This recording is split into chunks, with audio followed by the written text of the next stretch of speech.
you need to build some familiarity. The familiarity law and we have a book here that is Fanatical Prospecting that I love it, that talks about it. So people feels more comfortable answering to something or to someone that they feel that they already know. Yeah. Right? Or that they already trust. And that's exactly what Allbound is about. For that reason, I love to answer your WhatsApp messages because I know you already. Exactly, man. And that's why you are not ghosting me yet. Yet. But the idea here, and to conclude, and I want your insight, I have a question for you that is basically, so we have the framework, 7-11, or the amount of days and touch points based on your cadence, on your offer, or on your angle. We will dig deeper there. Once you have that settled down, the idea is not be pure outbound. That's why Allbound, because as you're saying, we get into your brain, we get into your subconscious. We warm you up.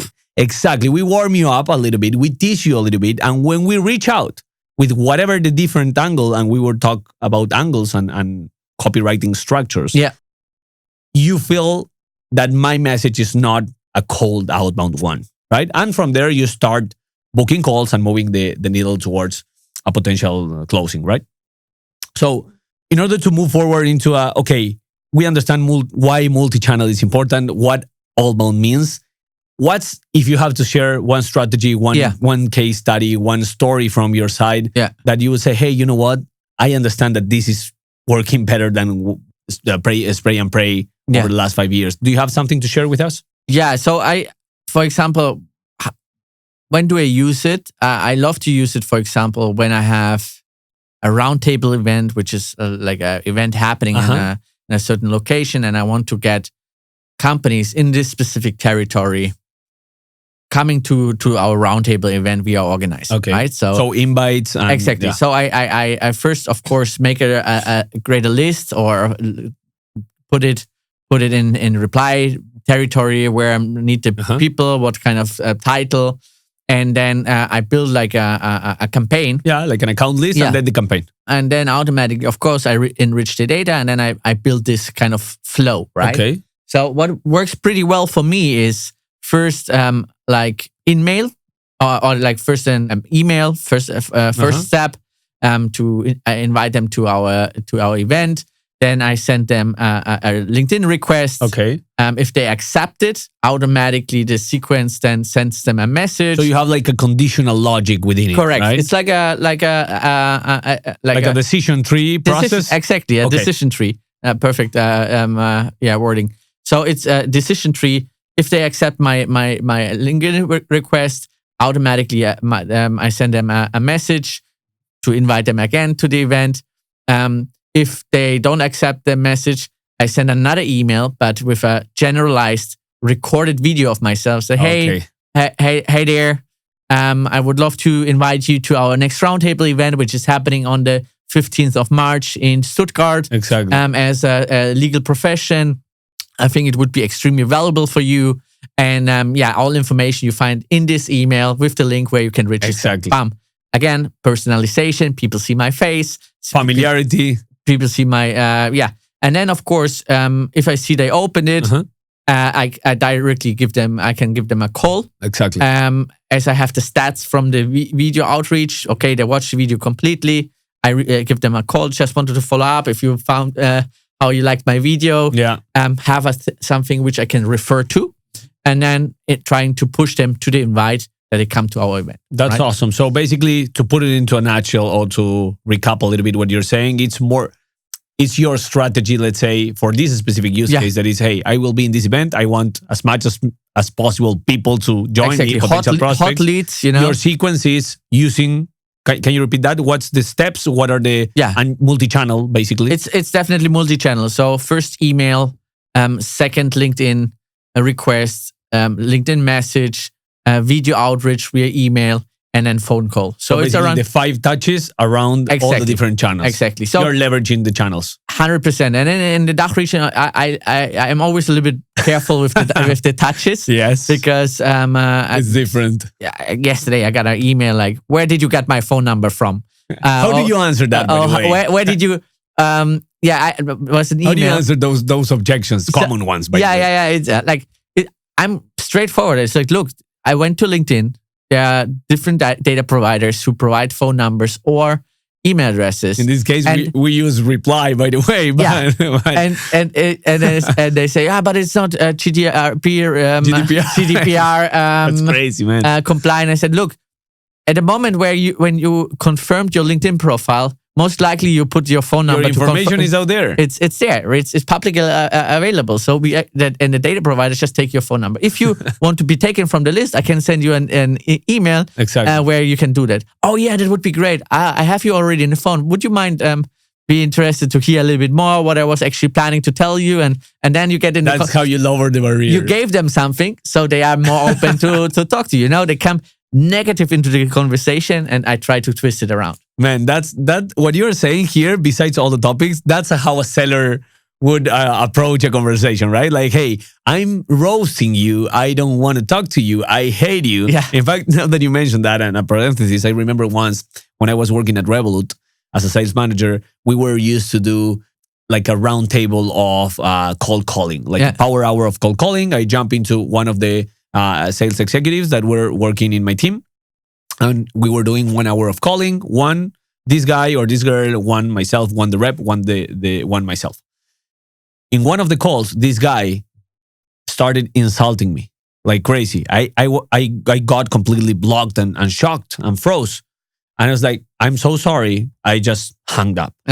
So I couldn't express or my expertise to my rep. Yeah. I was completely blocked. And that's human as well, right? It's part of our business. Yeah. So I said, hey, you know what? I remember his name. I said, hey, Alvaro, no worries. Let's do it again. I will call this guy. I will use some humor.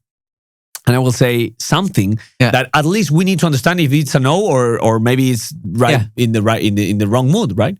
So I call this guy again and I say, hey, we started with the left foot. I'm so sorry. Let me tell you where I got your information from. I basically work at Revolut. Maybe you already know the company. Yeah. They are providing us with a lot of information from people that might be interested in something like the solutions that we have. Because we noticed that you, and I mentioned some 3 things, and this is why I want to mention this, because this is connected to timing. Mm-hmm. You are mentioning a use case. Well, basically the conversation went amazing and so on. But the idea is you mentioned that, hey, when I go to an event, you don't reach out 1 year before or 1 year later. You reach out with relevant information about people that will attend to an event that you will be there. And that's timing, intent, triggers, relevant information.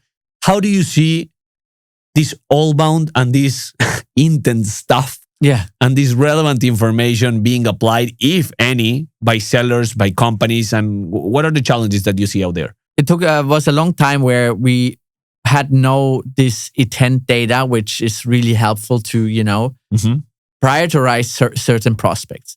And nowadays, we can even find out, who was visiting your website. Oh, I love this topic. Which is like an amazing information. Mm-hmm. And if you then have like let's say, a contact in your reply.io list, which get a better ranking because they visit your website. So it's automatically like updated and reached everything. So all this information, right, which creates this intent, like website visitors, download of white paper, engage of your link, your social creators, content, whatever.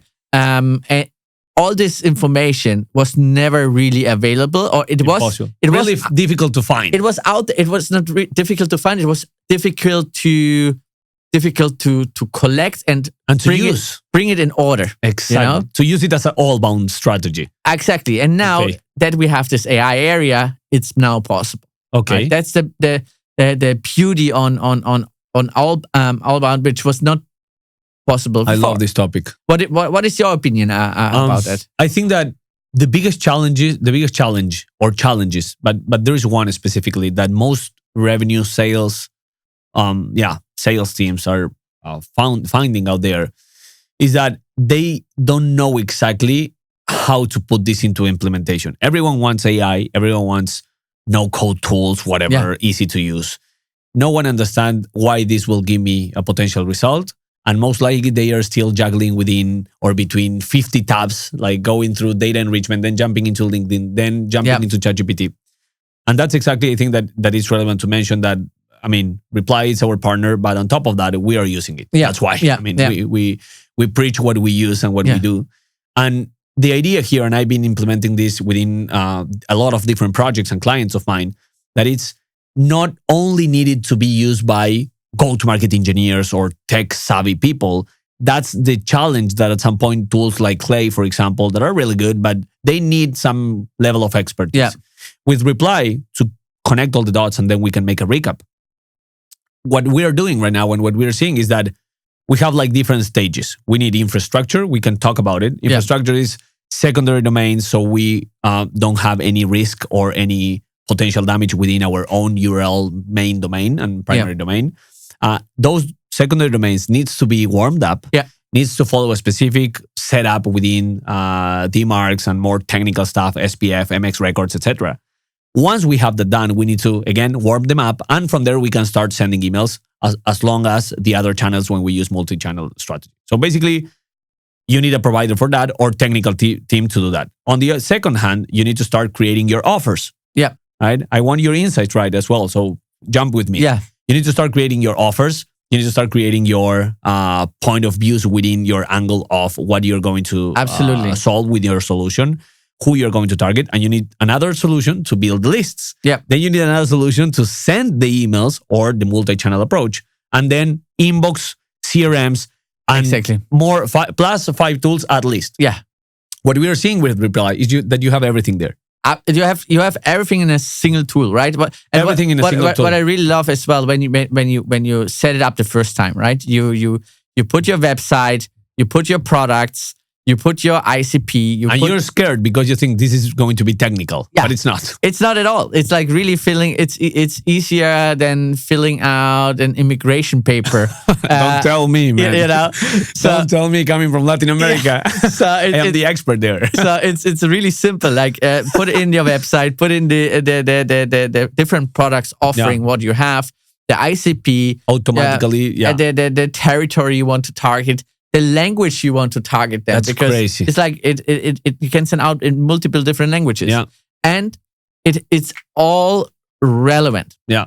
So because when you then build the campaigns or the sequences, it takes all the information from your offering and suggests you automatically starts creating different approaches, different messaging. It's crazy. So it's crazy. So yeah, what we are seeing, in order to conclude, it's how can we make this process easier, right? Yeah. Like going from A to B and from 0 to 1, from inbound in one side, outbound on the other side to this allbound process. And what we're seeing with Reply, for example, connected to the intent as well, is that right now in 2026, and I will say this clearly, and I want people, if you want to shout at me or roast me in the comments or do whatever you want, you are not going to change my mind. Stop sending emails because of sending emails. Yeah. And if you don't want to roast me, go and roast the HubSpot CEO that recently, like a couple of days ago. I saw the interview. Exactly. A couple of days ago, I listened and read something that says exactly what you mentioned, Kevin. That is, a couple of years ago was difficult and not so integrated or even easy to use to find triggers, intents, or even signals out there from potential prospects that are looking something that you're selling. Yeah. Right now, that's easy. So stop sending emails. And that comes to another challenge that I see right now, that is managers preaching for do more, send more, activity levels. Yeah. Stop sending more for 2 main reasons. Because that information is BS. And the second point is that when you're sending more, your conversion rates will go down, right? Exactly what the CEO of HubSpot said. She said, sending out relevant information which triggers the prospect's attention. That's it. You know? Repeat that. So wait, let me frame it as a question for you. We were used to send emails just for the sake of sending them, and a lot of information out there, and then praying that someone will say, hey, well, it's my timing, or it's the right time. Yeah. So what is exactly what you would say it should be done, or how it should be done right now? Send out emails which are relevant to the prospects and are triggering their attention. Right? Okay. That's the most important. Absolutely. How you do that? With Reply. Reply.io. Because they get this. They get the intent, they have the data. The information, where they have like they screen the prospects LinkedIn profile, the company information. You mentioned the website visitors as well. Website visitors. So they find this information for you. They even analyze how active the person you reach out is actually on LinkedIn. That's crazy. give it a certain scoring. A thing which a lot of salespeople are scared, and I think a couple of months ago, or maybe it was a year ago, I received so many emails. Hey, Lucas, I saw that you are an angel investor from Happy Oceans Food. I would love to sell you. Yeah, I was like, man, it's clear. It's an automated message. It's not well done. Maybe not relevant. No, not relevant at all. The AI tool maybe they were using got wrong information. Yeah. And how you say the word? Hallucination. It means like the AI gives wrong information. Okay. So that's another thing which is pretty nice for Reply.io. They have this this specific feature which triple checks all the facts. If the fact is actually relevant to your prospect, make sure this doesn't happen. That there's a wrong name, there's a wrong company name, there is wrong information which was collected somewhere from the internet on Reddit maybe. That could be fake or could be whatever made up. So your messaging is straight to the point and it's correct. The beauty, I think that the beauty about this, again, it's what we are trying to share here at some point is how do we solve all the pains, the headaches, and the bottlenecks that sellers we do have or we did have with the different tools that we use over the last decade. Yeah. And we don't want to juggle within 20 tabs anymore. And even more because the computers that the company are giving us, they are slow. So exactly. we can't use them. But we don't want to jump from tab to tab. We don't want to make sure, or we don't want to double check and waste a lot of time into, hey, this tool is giving me this information. Should I match it with this CRM? Should I match it with the other engagement tool? So, and this is where the crazy stat is. Do you know how much of their time in percentage reps are actually doing sales activities? Tell me. You made a bet. Like actually, how much time sellers actually like what percentage of your day or your week? I'm actively selling. Actively doing sales activities like prospecting someone or reaching to someone or I don't know. 35%. Well, you're almost there. Yeah. It's a little bit less. It's 25%. Wow. Between 25 to 30, it depends at least on the seller and in the market, but average. This is crazy. So take this into consideration. I'm hiring you. You're a seller. And this is a pure confession, basically. Yeah. You're a seller. I hire you for you to sell and bring revenue to the company. What's happening? 80% of your time, you're doing whatever it is that is not selling or revenue activities. So you are jumping from tool to tool, creating beautiful sequences that no one reply, creating, finding intent data, trying to prospect as an SDR, trying to close as an AE, if you're doing full site cycle, whatever. So this is exactly what we are trying to solve and what Reply understood and said, hey, you know what, guys? You tell me what you do. And this is where our brain jumps in as well. Like it's not only about AI, it's how we use AI within the solution, right? It's like, we will find the intent for you. You will be selling. You will be sleeping. You will be having a conversation or qualifying. And once we, with all these conditions, all these triggers, all this information, we find something that is relevant, we will make that happen for you. It's crazy.